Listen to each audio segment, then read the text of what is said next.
ఏపీలో ఎన్నికల ప్రచారం పీక్కి చేరింది. మరికొన్ని గంటల్లో పోలింగ్ ఉండటంతో అన్ని పార్టీల అభ్యర్థులు అస్త్రశస్త్రాలను ప్రయోగిస్తున్నారు.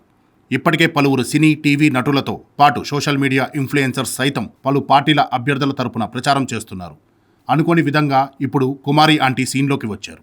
హైదరాబాద్లో ఫుడ్ స్టాల్ నిర్వహించే కుమారి ఆంటీ సోషల్ మీడియాలో చాలా ఫేమస్. అప్పట్లో ఆమె స్టాల్ను పోలీసులు క్లోజ్ చేయడంతో వ్యవహారం రేవంత్ రెడ్డి వరకు వెళ్ళింది. సీఎంఓ ఆదేశాలతో ఆమె యథావిధిగా మళ్లీ ఫుడ్ స్టాల్ నిర్వహిస్తోంది. అయితే కుమారి ఆంటీ చుట్టూ అప్పట్లో రాజకీయాలు కూడా నడిచాయి. తాను ఇప్పటి వరకు టీడీపీకి ఓటేశానని ఆమె ఓసారి వ్యాఖ్యానించారు. మరోసారి తనకు జగన్ ప్రభుత్వం ఇల్లు ఇచ్చిందని అన్న వీడియో వైరల్ అయ్యింది. తాజాగా ఏపీ ఎన్నికల వేళ కుమారి ఆంటీ మరోసారి జనాల్లోకి వచ్చారు. ఆమె సొంత ఊరు గుడివాడ. సో అక్కడ టీడీపీ అభ్యర్థి తరపున ఆమె ప్రచారం చేయడం విశేషం. గుడివాడలో టీడీపీ నుంచి బరిలో ఉన్న కూటమి అభ్యర్థి వెనిగండ్ల రాముకి కుమారి ఆంటీ సపోర్ట్ చేస్తున్నారు.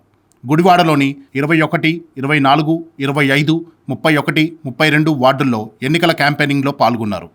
వెనిగండ్ల రాముపై కుమారి ఆంటీ ప్రశంసలు గుప్పించారు. ఆయన మహర్షి సినిమాలో మహేష్ బాబులా మంచి మనసున్న వ్యక్తిని పేర్కొన్నారు. ఆ మూవీలో మహేష్ బాబు ప్రజల కోసం సేవ చేస్తే గుడివాడలో రియల్గా వెనుగండ్ల రాము ప్రజలకు సర్వీస్ చేస్తున్నారని చెప్పుకొచ్చారు. బాగున్నారా? నేనమ్మా మీ కుమారి ఆంటీని. కుమారి ఆంటీ ఏంటి హైదరాబాద్ నుంచి ఇక్కడికి వచ్చిందని అనుకుంటున్నారా? రావాల్సి వచ్చిందండి. ఎందుకంటే 15 సంవత్సరాల కింద గుడివాడ ఎలా ఉందో ఇప్పుడు కూడా గుడివాడ అలాగే ఉందండి. గుడివాడ అభివృద్ధి చెందాలంటే అందరం రావాలండి. రావాలి, అందరం కలిసికట్టుగా చేసుకుంటేనే మన అభివృద్ధి అనేది మన చేతుల్లోనే ఉందండి. కాబట్టి ఆ అభివృద్ధి కోసం నేను హైదరాబాద్ నుంచి నా స్వస్థ స్థలమైన పెద్దరికిపాడికి రావడం జరిగిందండి.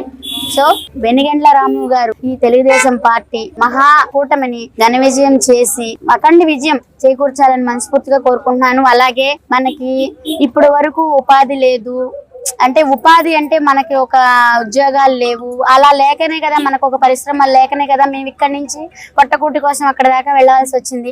ఆ అభివృద్ధి అనేది ఇక్కడే ఉంటే నేను ఇక్కడి నుంచి అక్కడికి వెళ్లాల్సిన అవసరం ఉండేది కాదు. సో ఆ అభివృద్ధి ఏ ఊరికి ఆ ఊరు అభివృద్ధి అంటే నాయకుడు అనేది మంచి నాయకుడు వస్తేనే ఆ అభివృద్ధి అనేది విజయవంతం అవుతుందండి. ఈసారి మహాకూటమి వచ్చింది, అందరూ కలిసి ఉంటే కలదు సుఖం. ఆ మహాకూటమని విజయం చేకూర్చాలని మనస్ఫూర్తిగా కోరుకుంటూ చేస్తారని నా అభిమానులందరికీ కూడా వెనిగండ్ల రాము గారిని ఘన విజయంతో గెలిపించాలని మనస్ఫూర్తిగా కోరుకుంటున్నా. అలాగే గ్లాసు గుర్తైన బాల శౌర్య గారిని కూడా గెలిపించాలని మనస్ఫూర్తిగా కోరుకుంటున్నానండి. ఈ గుడివాడను అనేది మనం అభివృద్ధి చేసుకోవాలంటే ఖచ్చితంగా గెలిపించుకోవాలండి. ఇప్పుడు హైదరాబాద్ లో నేను మొన్న ఒక పాపకండి హార్ట్ ప్రాబ్లం ఉందని చెప్పి ఒకళ్ళు నా దగ్గరికి వచ్చారండి. సీఎం గారండి రేవంత్ రెడ్డి గారు వెంటనే స్పందించారండి. నా ద్వారా ఒక పాపకి హెల్ప్ జరుగుతున్నందుకు నాకు చాలా సంతోషంగా ఉంది. అలాగే మన గుడివాడ నియోజకవర్గంలో కూడా రాము గారు కూడా అలాంటి వ్యక్తి అండి. మీరు మహేష్ బాబు గారి సినిమా చూసే ఉంటారు, మహర్షి సినిమా. దాంట్లో ఎలా అయితే ఆయన విదేశాల నుంచి వచ్చి పేద ప్రజలకు ఎలా అయితే చేశారో అలాంటి వ్యక్తేనండి. అది సినిమా అండి, ఇది రియల్ అండి. ఈ రియల్ నిజం చేసుకోవాలంటే మనం ఖచ్చితంగా వెనిగండ్ల రాము గారిని గెలిపించుకోవాలండి.